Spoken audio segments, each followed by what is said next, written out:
안녕하세요. 저는 오늘 여러분들하고 지난 3월 24일에 실시되었던 고2 전국연합학력평가 국어 영역을 함께 살펴보도록 하겠습니다.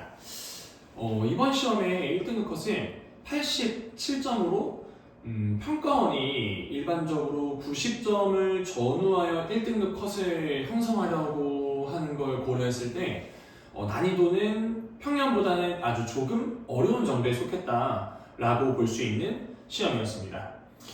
이번 시험을 좀 정돈해서 말씀을 드려본다면 당황해서는 안 됐으나 대부분의 학생들이 당황했던 시험이다, 이렇게 정리할 수 있을 것 같아요. 당황했던 이유를 얘기를 좀 해본다면 이 문제 구성이 많이 바뀌었다라고 느꼈기 때문일 텐데, 제가 왜 당황하면 안 된다고 말씀을 드렸을까요? 사실 이번 시험은 여러분들이 실제로 수능에서 치르게 될 이 바뀐 수능 개편안을 따르고 있는 시험이다라고 할 수 있습니다. 여러분들이 이런 구성의 시험을 치른 게 이번이 처음이 아니라는 것이죠. 사실 작년 10월 달에도 이 시험하고 완전히 동일한 구성의 시험을 치렀었는데 당시에는 아예 인지를 못한 친구도 있고 모의고사에 대한 이 개념이 좀 덜 잡혀 있었던 친구들도 꽤 많았던 것이죠. 그런 경우도 있었고, 아니면은 완전 처음 겪는 일이었기 때문에 얼마만큼 어떻게 바뀐 건지 잘 인지를 못하고 그냥 약간의 혼란만을 느끼고 지나간 친구들이 대부분이었을 겁니다. 근데 작년 10월에 여러분들이 고1 때 풀었던 10월 모의고사랑 완전히 동일한 구성으로 출제가 됐습니다. 그리고 이 구성하고 동일하게 수능 역시도 출제가 될 것이니까 여러분들은 이번 시험을 기점으로 이 바뀌게 된 국어 영역의 문제 구성과 과목 편성을 확실하게 이해해 두실 필요가 있을 것 같습니다. 그래서 오늘 이 영상에서는 첫 번째로는 이 바뀐, 여러분들 학년에서부터 바뀌게 된 국어 영역의 문제 구성에 대해서 설명을 먼저 드리도록 할 것이고요. 두 번째로는 여러분들이 어려워했던 문제들, 오답률 탑10 위주로 문제들을 좀 설명드리도록 하겠습니다. 자, 그러면 가장 첫 페이지에 나와 있는 화엄 지문을 통해서 이 바뀐 구성이 어떠한지를 좀 간단하게 살펴보도록 하겠습니다. 간단하게 좀 정리를 먼저 좀 해드리자면은, 기존에 여러분들은 화작이라고 하는 과목과 엄매라고 하는 과목을 경험했다라고 할 수 있을 것 같습니다. 여러분들보다 이제 한 살 많은 1년 앞선 친구들이 치르는 시험에 이 화작이랑 엄매라고 하는 두 가지 선택 과목 중에 한 과목을 골라서 이제 시험을 응시하는 시스템이었죠. 근데 이제 여러분들은 선택 과목 체제에 있진 않았기 때문에 다만 이 화작과 엄매라고 하는 선배들의 영역을 그대로 각각 10문제, 5문제씩 풀어서 총 15문제를 풀게 되는 상황이 있었다고 할 수 있습니다. 그리고 그 외에 이제 문학이랑 독서가, 문학과 독서가 합쳐서 30문제가 출제되는 상황이었던 것이죠. 그런데 이제 여러분들이 치르게 되는 새로운 개정된 시스템에서는 아예 과목의 구성 자체가 달라지게 됩니다. 아직 입에 붙지 않을 텐데, 아니 처음 듣는 친구들도 있을 텐데 꼭 잘 알고 계셔야겠죠? 화언이라고 하는 영역이 등장을 하게 됩니다. 이 화언이라고 하는 영역은 말하기에 해당하는 저도 아직 좀 익숙해지는 과정이 필요하긴 합니다. 합법과 그리고 언어는 문법 문제가 되겠습니다. 이렇게 이제 말하기 지문하고 문법 내용을 함께 출제하는 게 화언 영역이 되겠고요. 그리고 독작이라고 해서 기존에 여러분들이 비문학, 독서 지문으로 만났던 독서 영역이랑, 그리고 원래는 화법이랑 같이 화작으로 출제되었던 이 작문의 영역이 이번에는 독서랑 묶여서 하나의 과목으로 출제가 된다 라고 보실 수가 있겠습니다. 그리고 이게 문제 수와 지문 수도 많은 변화가 있습니다. 기존에 화작이 3지문, 그리고 엄매가 5문제였다면 이 지문수가 조금 늘어나는 양상을 갖게 됩니다. 화언이 똑같이 10문제가 출제가 되는데 여기는 두 지문과 4문제, 화언 지문이 두 지문, 그리고 문법 문제가 4문제 합쳐져서 총 10문제를 여러분들이 화언 영역에서 푸셔야 되는 상황이 됩니다. 그리고 독자에 7문제를 푸셔야 되겠고요. 지문수는 역시 마찬가지로 두 지문을 푸시게 됩니다. 자, 그러면은 지금 단순하게 봤을 때 지문의 수가 하나 늘어나고 문제 수는 하나 줄어드는 상황이 됩니다. 여기서 이제 총 문제 수가 17문제가 된다는 걸 확인하실 수가 있고요.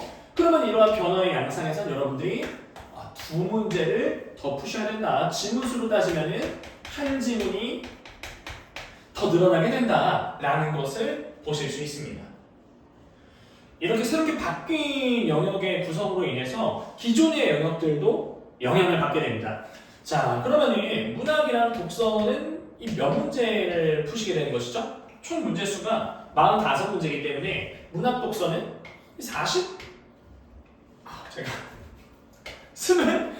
28문제를 푸시게 되겠죠. 이제 늘어난 문제 수만큼 줄어든 문제 수를 푸시게 된다. 이렇게 되는 건데 여기서 제가 좀 콕 집어서 말씀드리고 싶은 부분이 지문 수는 동일하다는 것입니다. 그러면 이 시험 전체로 봤을 때 여러분들이 봐야 하는 지문의 수가 이번 개편안으로 인해서 총 한 지문이 더 늘어나게 되는 것이죠. 문제 수는 똑같고 읽어야 되는 것의 양이 더 늘어나게 된다라는 말씀입니다. 거기에 신유형, 이렇게 새롭게 과목이 편성되면서 그동안 경험하지 못했던 신유형들도 대거 포함되기 때문에 여러분들은 이렇게 바뀌는 지점을 정확하게 아시고 그리고 새로운 유형을 익숙하게 만들어 놓으실 필요가 있겠습니다. 자, 그럼 첫 페이지에 이 화언 지문부터 한번 저희가 살펴보도록 해보죠. 이 화언과 독장 영역에서는 제가 답이 왜 답인지 이 문제의 내용에 대한 말씀을 좀 드린다기보다는 새롭게 바뀐 문제 형식이 구체적으로 어떻게 출제가 되는지를 보여드리려고 노력해 보겠습니다. 원래 이 첫 페이지에는 화법 말하기 지문이 출제가 되죠. 그 내용은 원래 그냥 어떤 독서글을 발표하는 정보를 전달하는 발표, 강연글이 대부분이었는데 이 바뀐 화법과 언어 시스템 하에서는 이 내용이 화법 지문의 내용이 문법으로 떨어지게 됩니다. 그래서 이 발표자가 문법에 관련한 내용을 발표를 하게 되어 있습니다. 그래서 내용일치 문제도 기본적으로 문법이랑 관련해서 출제가 되게 되고요. 이 첫 번째 지문 세트에서 우리가 좀 주의 깊게 볼 만한 부분은 세 번째 문제일 것 같습니다. 세 번째 문제 한번 볼게요. 자, 보시면 원래 기존에 여러분들이 풀었던 첫 번째 지문에서 3번 문제는 학생들의 듣기 반응입니다. 발표나 강연을 들은 뒤에 학생들이 나는 뭐가 좋았어, 나는 뭐가 새롭게 알게 됐어, 뭐 어땠어, 저땠어 이러면서 자신들의 어떤 감상이나 생각 같은 것들을 나누는 문제였죠. 대부분의 친구들은 그 문제를 그렇게 어렵다고 생각하지 않았을 겁니다. 실제로도 정답률이 낮은 문제는 거의 아니었고요. 그래서 원래는 쉬운 문제였는데 지금 내용을 보시면 좀 어떻습니까? 이 듣기 반응 문제가 바뀐 시스템 하에서는 문법 문제로 변화하게 됩니다.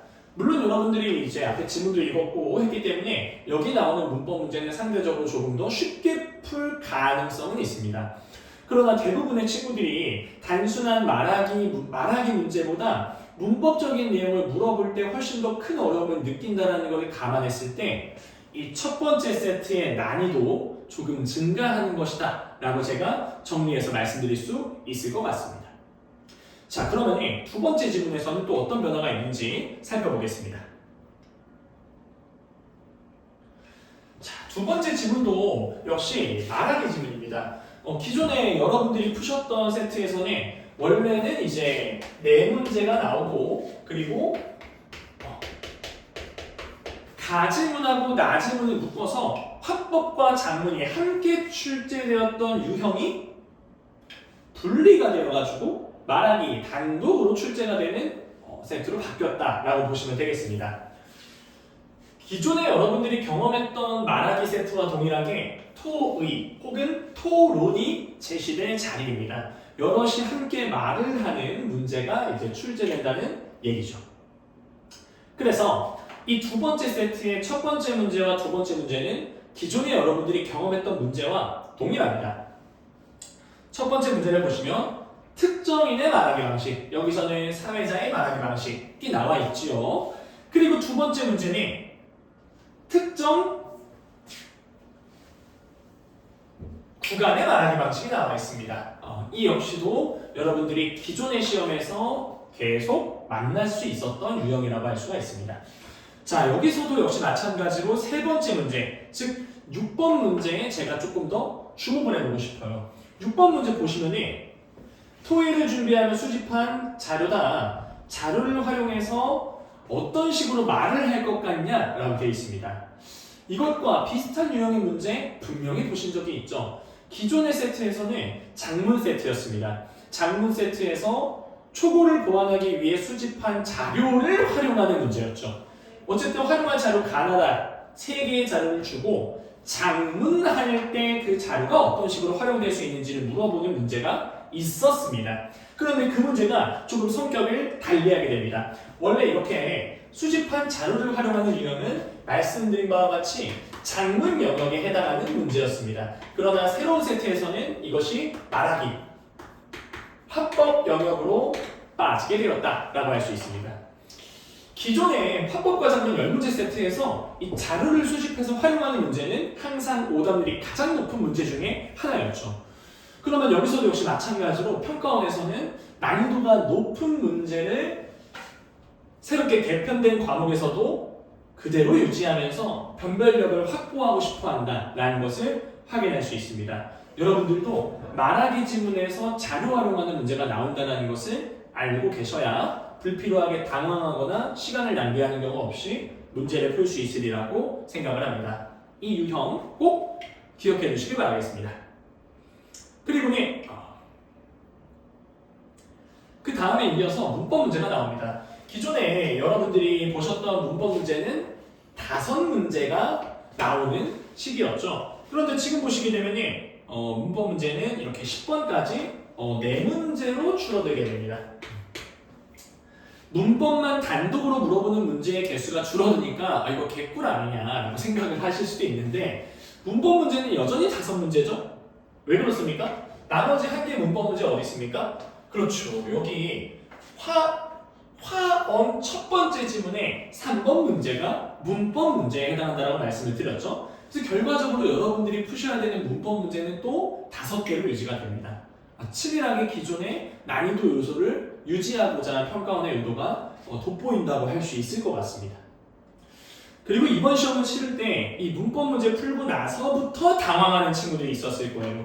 바로 이제 독서 지문이 나오게 되는데 원래 이 번호 때는 문법 문제가 계속 이어져야 되거나 뭔가 좀 상황이 많이 다르다라고 당황하는 친구들이 있더라고요. 저한테 직접 얘기해준 친구들도 있었고요. 그래서 이제 부랴부랴 막 시험지를 넘겨봤더니 독서 세 지문이 먼저 나오고 그 다음에 독서 지문들이 마무리가 되고 나서 그 다음에 이렇게 장문 영역 같은 지문이 나오더라 라는 것을 아실 수가 있었을 겁니다. 맞습니다. 지금 여러분들이 보시는 바와 같이 이제는 화작과 언매에 해당했던 이 화음과 독작 영역이 연달아서 앞부분에 출제되지 않을 것 같습니다. 아직은 모든 출제 요소가 확정된 상황이 아니고 예비문항 정도와 그것을 참고한 모의고사 2회분 정도만 있기 때문에 이러한 방식의 출제가 100% 굳어질 것이다라고는 제가 말씀드릴 수 없을 것 같습니다. 여전히 추가적인 변동사항 그리고 이후에 이어질 시험에서의 분석 같은 것들은 요구가 됩니다. 그러나 중간에 이 친구를 집어넣었다라는 거 그리고 독서 뒤에 집어넣었다라는 거 이 새롭게 생긴 과목의 이름이 독작이라는 것과 무관하지 않을 것 같습니다. 그러니까 이제 독서 뒤에 독작에 해당하는 영역을 넣어서 이 출제 흐름의 연속성을 확보하고자 하는 것이다 라고도 해석이 될 것 같습니다. 자, 그러면 저희는 이 독작 지문을 독서 지문들보다 먼저 보도록 하겠습니다. 앞에를 보시면 가와나는 학생의 읽은 글, 다는 이를 바탕으로 쓴 글이다 라고 되어 있습니다. 자, 그러면 다와 관련해서는 장문을 물어볼 수 있을 것이고, 이러한 장문을 위해서 먼저 읽은 글이 가와 나라고 있습니다. 이 가와 나는 읽어보셨겠지만 정보를 전달하는 글로서 기존의 독서에 해당하는 글이 되겠다. 그러나 그것의 길이는 우리가 경험했던 것에 비했을 때는 매우 짧다라고 할 수 있겠습니다. 정돈해 보면 이 새롭게 생긴 독작이라고 하는 영역은 짧은 독서 지문 2개를 읽은 후에 그것을 바탕으로 장문하는 것에 대해서 물어보고 있는 세트다 라고 할 수 있겠습니다. 이 부분에 대해서는 앞으로의 출제도 살펴볼 필요가 있고 그리고 조금 더 분석을 할 필요가 있겠지만 대부분의 답의 근거가 장문 지문에서 떨어질 수 있다는 걸 여러분들이 생각해 보신다면 정말로 빠르게 문제를 풀 수 있는 단서 잡으실 수 있을 것 같습니다. 자, 그리고는 독작 지문 뒤에 있는 장문 지문을 한번 보겠습니다. 이 장문 지문은 저희가 기존에 경험했던 장문 지문과 크게 다르지 않습니다. 이제 초고를 쓰고 그 초고에 활용된 글쓰기 방식과 고쳐쓰기 등등을 물어볼 수 있는 문제 세트다 라고 할 수 있습니다. 기존의 장문 세트가 그대로 이어서 출제되는 것이니 큰 차이점은 없다고 볼 수 있겠습니다. 자, 여기까지 정돈해 본다면 화엄과 독작이라고 하는 새로운 공통 과목이 생겨나면서 지문수와 문제수가 늘어납니다. 그리고 기존에 보지 못했던 위치와 세트에서 물어보는 문제들이 새롭게 또 등장을 하고요. 기존에 있었던 문제가 조금은 변형돼서 출제가 되기도 한다는 걸 확인할 수 있었습니다. 여러분들은 이 앞부분의 내용을 조금 더 여러 번 살펴보면서 이 바뀐 시험의 구성을 꼭 인지하고 계셔야 됩니다. 외울 수 있다면 더 좋겠죠? 그에 맞는 시험 전략 반드시 짜셔야겠습니다. 자, 그러면 이제는 독서하고 문학으로 좀 넘어가 보려고 하는데요. 문제수가 많기 때문에 모든 문제를 다 해설하지는 않으려고 합니다. 여러분들이 문학이랑 독서에서 어려워했던 문제들을 위주로 압축적인 설명을 해드리도록 할 테니까 집중해서 잘 따라와 주시면 좋겠습니다. 먼저는 독서로 가도록 하겠습니다. 독서 첫 번째 지문입니다.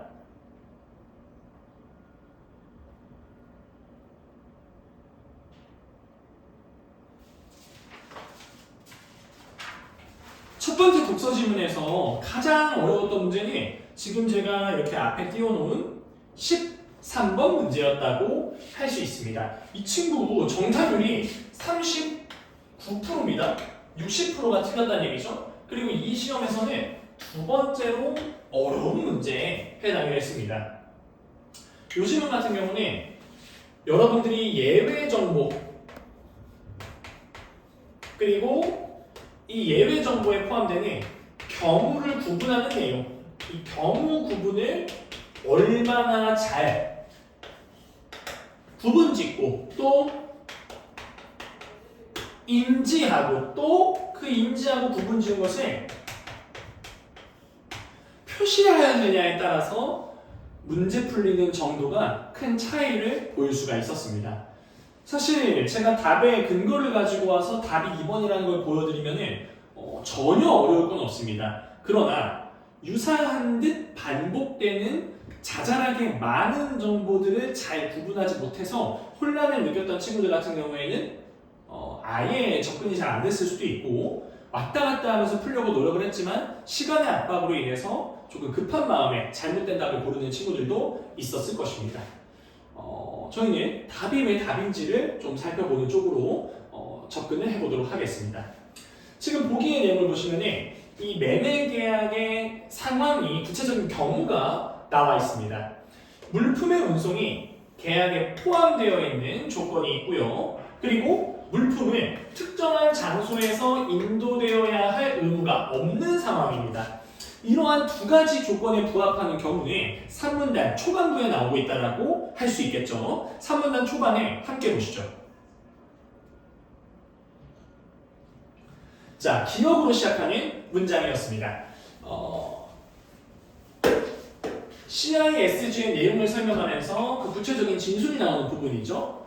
물품의 운송이 포함되어 있고 물품을 특정한 장소에서 인도할 의무가 없는 경우에 그것의 위험을 매도인이 최초의 운송인에게 전달한 시점의 위험이 넘어간다고 되어 있습니다. 자, 그런데 이에 반해서 이번 선지는 어떻게 되어 있습니까? 운송인이 B에게 운송한 시점이라고 되어 있죠. 본문에 뭐라고 되어 있었죠? 운송인이 아니라 매도인이. 그리고 누구에게? B가 아니라 최초 운송인에게 라고 되어 있었기 때문에 단순 내용의 측면에서 잘못되었다라고 할 수 있는 선지였습니다. 이렇게 주어진 경우랑 연결만 잘하면 쉽게 풀 수 있는 문제였습니다.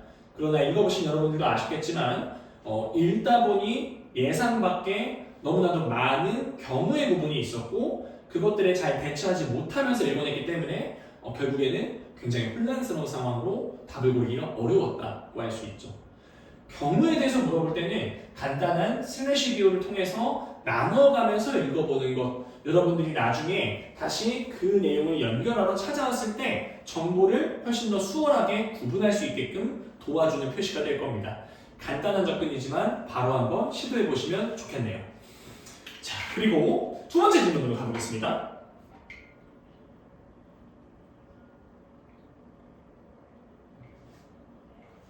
두 번째 질문에서 가장 높은 오답률, 다시 말하면 가장 낮은 정답률을 보였던 문제는 17번 문제였습니다. 정답률은 46%였고요. 시험에서는 6번째로 어려운 문제에 해당이 됐습니다. 지금 이 주어진 보기의 상황에 이제 비닐과 유리에 전극을 붙이고 이것들이 이제 바람개비 회전에 따라 돌아가는 비닐과 그렇지 않은 유리를 둔 것이죠. 그래서 이제 유리는 고정되어 있고 비닐은 바람개비를 따라 돌아가는 상황에서 이제 어떤 상황이 벌어질 것이냐를 물어보고 있습니다. 이 지문에서 말하고 있는 개념은 마찰 전기 나노 발전이라고 할 수 있는데, 즉 마찰을 통해서 에너지를 만들어내는 그 과정을 보여주었던 것이죠. 과정을 간단하게 좀 정돈을 하고 저희가 문제에 접근을 해보겠습니다. 접촉을 하게 되면 물질끼리 접촉을 하게 되면 전자가 이동하게 된다 라는 진술이 있죠. 그래서 전하를 가지게 되고요. 근데 이 전자가 이동하는 이유는 각각의 물질이 지니고 있는 고유한 전자 친화도에 따라서 작은 쪽에서 큰 쪽으로 이동한다. 지문에는 이제 큰 쪽으로만 이동한다고 되어 있는데 결국엔 그것이 작은 쪽에서 큰 쪽으로 이동한다라는 말로 저희한테 이해될 수 있는 정보였던 것이죠. 이런 상황에서 이제 거리가 생기게 되면 전위차가 발생을 하면서 다시 전자가 이동을 하게 되고 이 전자의 이동은 곧 전류와 또 같은 내용이 되는 것이죠. 그런데 이제 다시 이 거리가 접촉하게 되면서 또 전위차가 바뀌면서 전류의 방향이 역전되고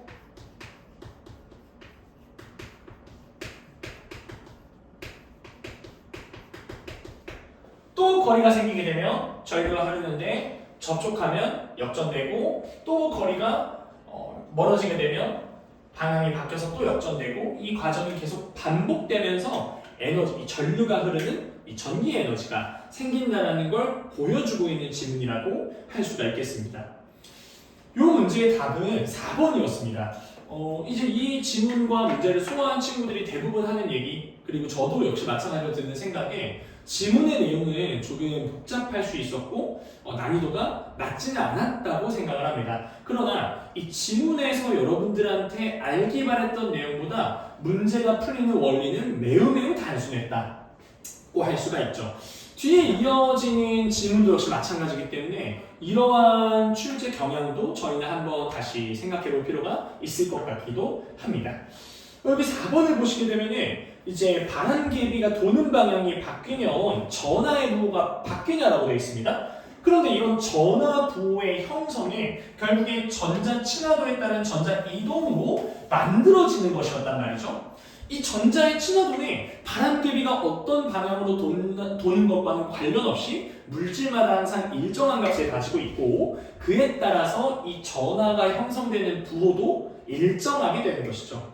다시 말하면 반환계비가 도는 것과 이 전하 부호가 형성되는 것은 관련이 없기 때문에 부호가 바뀐다는 말이 틀려서 답은 4번이었다라고 할 수 있겠습니다. 자, 그리고 저희는 그 다음 질문으로 넘어가 보도록 하겠습니다.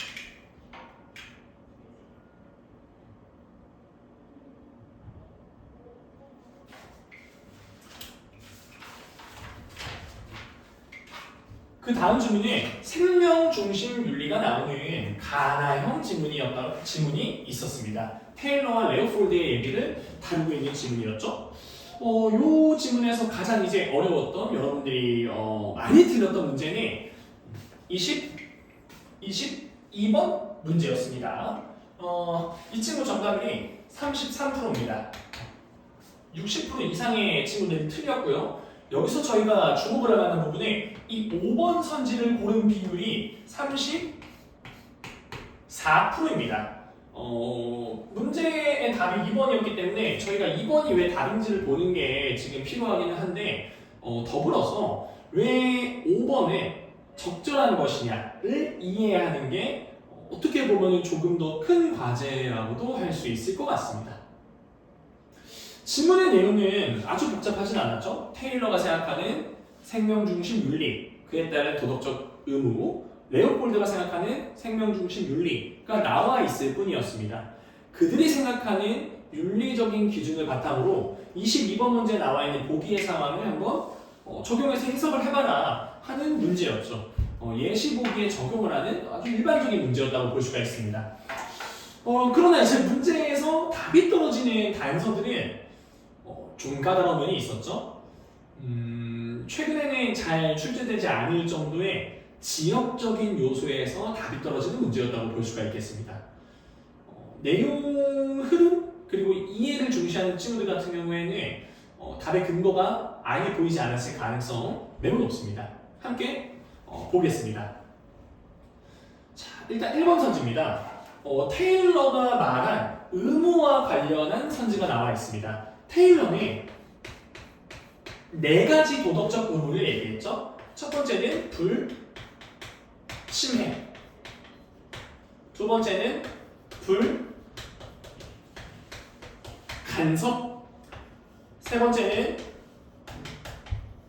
성실, 그리고 네 번째는 보상적 정의해서 잘못 바꿔놓은 거 원래대로 되돌려놔라 하는 얘기를 다루고 있었습니다.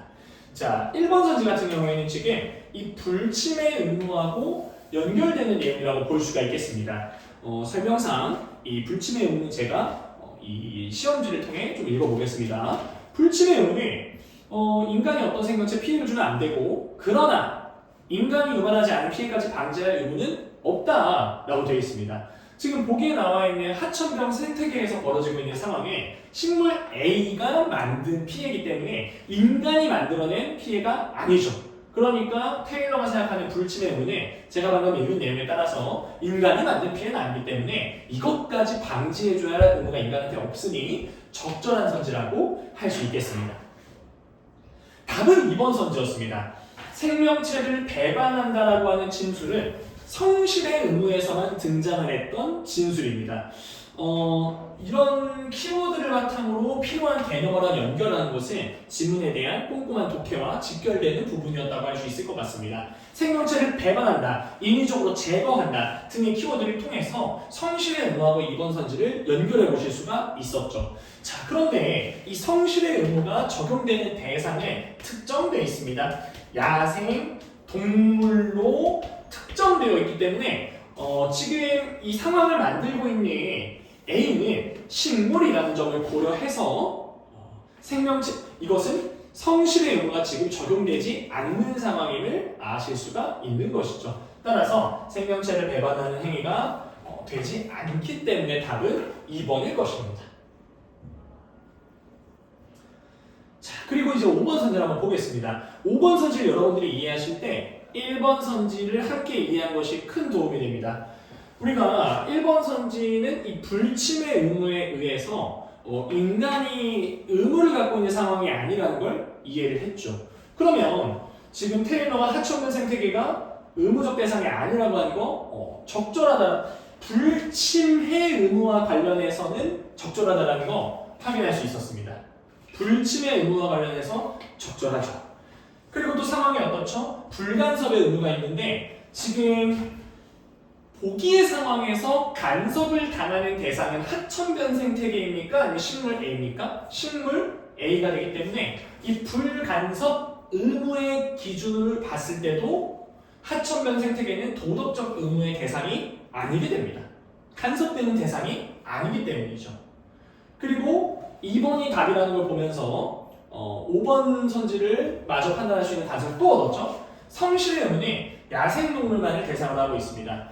그런데 지금 이 피해를 만들고 있는 식물 A뿐만이 아니라 이 하천변 생태계도 이제 갈대, 억새, 큰 나무 등 식물로만 구성되어 있다는 것이 보기에 나와 있기 때문에 역시 성실의 의무의 대상이 아니게 됩니다. 그리고 4번 보상적 정의 의무는 잘못 수정했을 때 그것을 되돌려 나와야 된다는 얘기인데 지금 하천변 생태계는 애초에 간섭을 당하지 않았죠. 그래서 불간섭의 의무에 해당하는 대상조차 되지 않았죠. 간섭되지 않았고 인간이 손대지 않았기 때문에 다시 되돌려 놓을 것도 없는 대상이 되는 겁니다. 그래서 이 4가지 의무를 하나씩 적용해서 보았을 때 테일러에 따르면 그 어떤 도덕적 의무의 대상도 될 수 없기 때문에 앞부분은 적절하게 되는 것이죠. 레오폴드는 생명을 가진 모든 존재가 도덕적 가치 갖고 있다고 봤기 때문에 뒷부분을 판단하는 것이 어렵지는 않았을 것이라고 생각을 합니다. 이 앞부분에 테일러와 관련해서 이 선지 내용 판단하는 게 정말 어려웠습니다. 어려웠는데 하나씩 판단을 할 필요가 있었고 정말 확실한 걸 답으로 고르셨어도 괜찮습니다. 그리고 다른 선지들을 통해서 어려운 선지에 대한 이해를 확보할 수도 있었다는 것도 생각해 보실 필요가 있을 것 같습니다. 자, 독서는 이렇게 어려웠던 문제들 중심으로 봤습니다. 이제는 문학으로 좀 넘어가 보려고 하는데요. 문학에서 오늘 산문 영역, 즉 소설을 살펴보지 않으려고 합니다. 고전도 그렇고 현대소설도 그렇고 정답률이 70% 아래로 떨어지는 어려운 문제는 전혀 없었습니다. 이 시험장에 있었던 대부분의 친구들이 이번 시험에서만큼은 소설은 잘 풀었다라고 해볼 수가 있는 것이죠. 반면에 이제 운문들이 출제되었던 갈래복합과 현대시 세트는 정답률이 매우 낮은 문제들이 있었습니다. 그 친구들 한번 살펴보고 오늘 설명을 마무리하겠습니다. 먼저는 갈래복합 지문으로 가보겠습니다.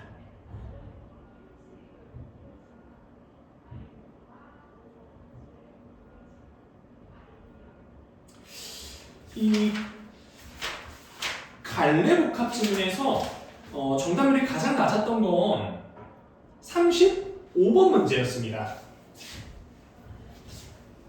정답률이 무려 44%였죠. 그리고 이때 답은 1번이었는데 5번에 잘못 고른 사람의 비율이 무려 25%나 됩니다.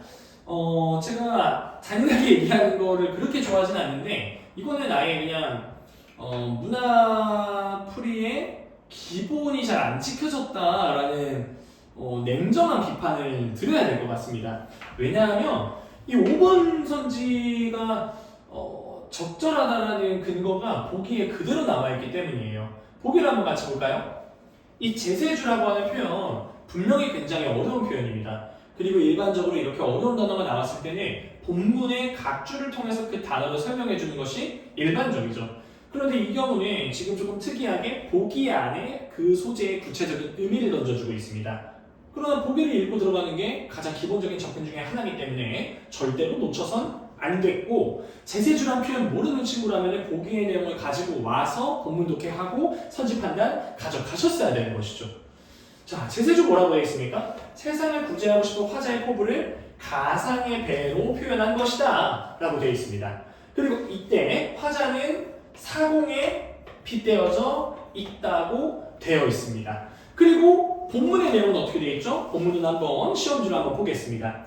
제세주를 만들어내어, 마지막 삼수 내용이죠. 제세주를 만들어내어 건네려고 했는데, 세상을 구하려고 했는데, 사공이 못났다는, 누가 못났다는 얘기가 되는 겁니까? 화자가 못났다는 얘기가 되는 것이죠. 그래서 제세주를 버렸다라고 되어 있습니다. 결국에는 이 포부를 끝까지 유지하지 못했고 내려놓게 되었다. 자기가 못났기 때문에로 해석이 될 수 있는 구절이었던 것이죠. 자, 그러면 화자는 사공이죠. 제세주를 가까이 버린 사공에 빗대어졌다는 것 그대로 이해할 수 있습니다. 세상을 구제하려는 포부를 이룬 상황입니까? 아니면 그것을 끝내 이루지 못하고 버린 상황입니까? 버렸다는 거 보여주고 있는 것이죠. 그리고 반성이라는 말 때문에 어려웠을까요? 과거에 어떤 일에서 자신의 잘못을 얘기하면 무조건 반성이라고 볼 수가 있습니다. 그런데 어떤 표현이 있죠? 사공이 못나다라는 표현이 있죠? 못났다라는 건 그 대상이 잘못됐다는 표현이기 때문에 이것은 분명히 자기 자신에 대한 반성적인 표현이다 라고 해석이 될 수 있었을 것입니다. 그래서 5번은 답이 아니라는 걸 확보할 수 있었고요. 1번에 대해서 한번 좀 보겠습니다. 지금 1수의 내용이죠. 값주고 닦을 줄 아는 명령. 이 얘기는 지금 누구에 대한 얘기입니까? 지금 이걸 할 줄 아는 주체를 보시면은 1번 선지의 답이 굉장히 간단하게 떨어진다는 걸 확인할 수 있습니다. 어른도 아이 할 거 없이, 어른 아이 할 거 없이 모두가 다 값을 주고 명경을 닦을 줄은 아는데 값 없이 닦을 명덕을 닦을 줄은 모른다라고 되어 있죠. 그러면 지금 화자가 하는 이 말의 대상, 이 값을 주고 닦는 사람들이 누구라는 거 알 수 있습니까? 어른 아이를 포함한 세상 사람들, 많은 사람들을 대상으로 한 말이라는 걸 확인할 수 있죠. 그러면 결국 1번에는 자기에 대한 얘기가 아닌 것입니다. 그래서 이 사실 정보, 이 행동을 하고 있는 주체, 화자가 말하고자 하는 대상 잘못되었기 때문에 답은 1번이다 라고 말씀드릴 수 있겠네요. 자, 그리고 마지막에 있는 현대시 세트로 가보도록 하겠습니다.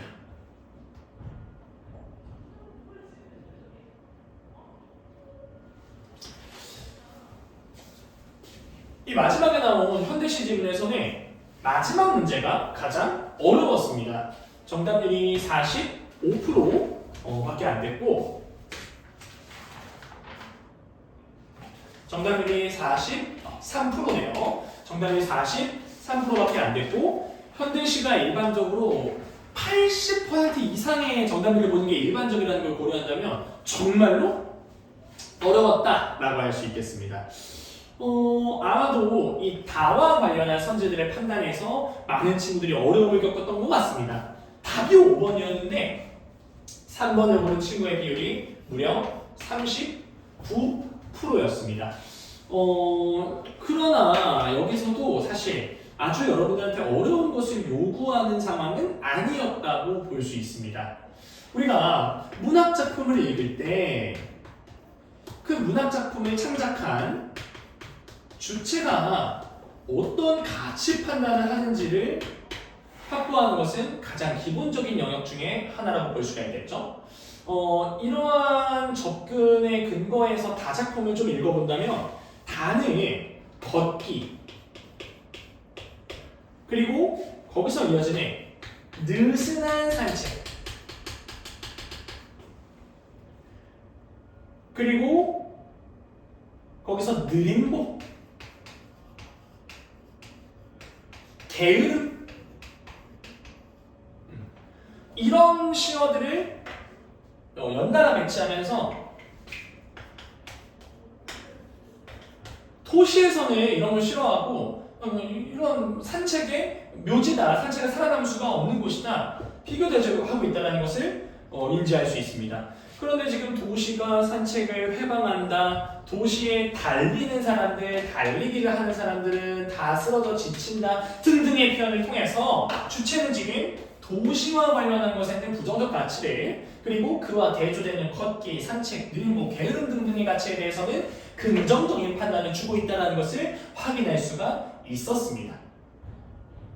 자, 그래서 3번 선지 보시게 되면 이 게으름을 분명히 부정적인 말 같은데 여유라고 하는 긍정적인 말하고 연결이 되니까 여기서 좀 어려움을 느꼈던 친구들이 있었을 것 같습니다. 그러나 저희가 한번 확인을 했죠. 문학작품에서 가치 판단을 할 때는 그 문학작품을 창작한 주체를 기준으로 보셔야 되는 겁니다. 주체를 기준으로 보셨을 때 여기 나와 있는 느림보, 그리고 느슨한 것, 게으름 모두 긍정가치라고 볼 수가 있죠. 그러면 결국에 이 긍정적인 이 속도를 늦추는 면에서 이런 느슨하고 천천히 하는 것은 분명히 좋은 거야 라는 걸 드러내는 것이기 때문에 적절한 선지다 라고 볼 수가 있겠습니다.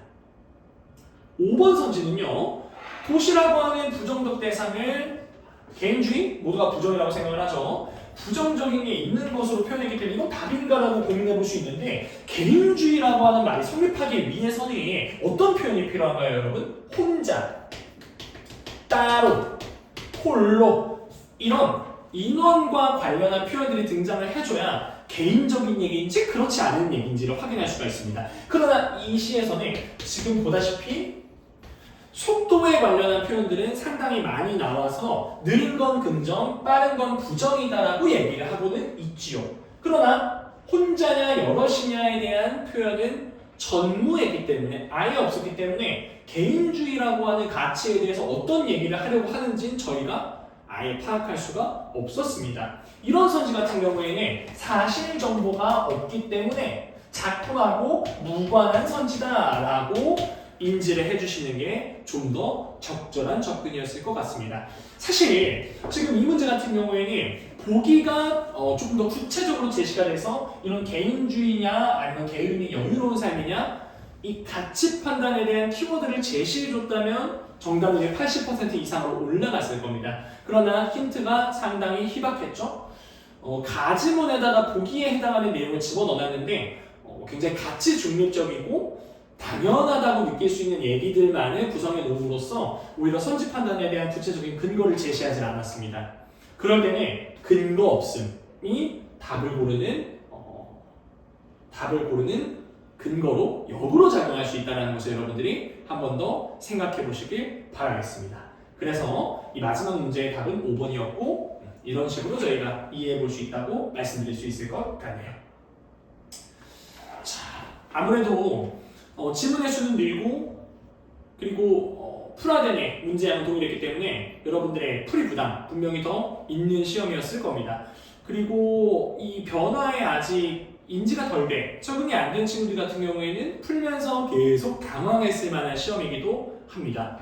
오늘 이 영상을 통해서 여러분들이 바뀐 문제 구성을 확실하게 인지하셨으면 좋겠고요. 그것을 바탕으로 6월 모의고사에서는 좀 더 침착하게 준비된 실력을 보여주실 수 있기를 바라겠습니다. 오늘 이 영상이 여러분들의 3모 피드백과 6모 목표 설정에 큰 도움이 되기를 바라면서 이상으로 설명을 마치도록 하겠습니다. 감사합니다.